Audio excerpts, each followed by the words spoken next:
value you can trust. There's a real difference at Oak Furnitureland.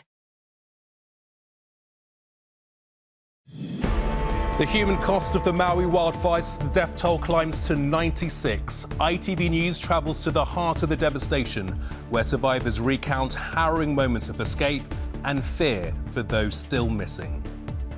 Pitch black, thick smoke.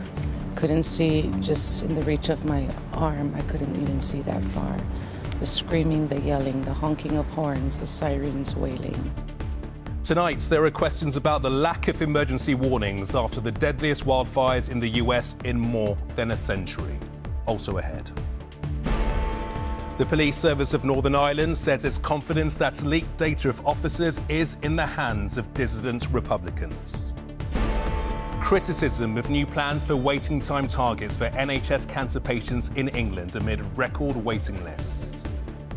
We need to call this out and we need to say we need radical change. We don't need small steps. This is the biggest cancer crisis of my lifetime and it's not fair for patients.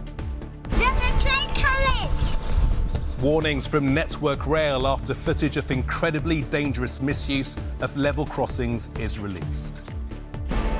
Lucky to be alive, the teenager who survived the Grand Canyon after a 100 feet fall.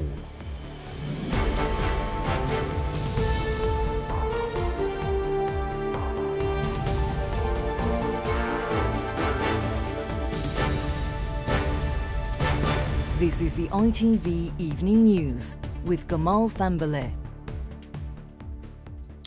Good evening. We begin tonight with a powerful eyewitness report from the devastation on the Hawaiian island of Maui.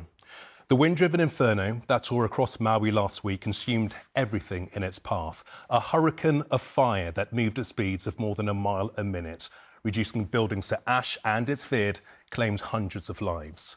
With 96 people known to have died and up to 1,000 more missing, there are questions tonight about the lack of emergency warning.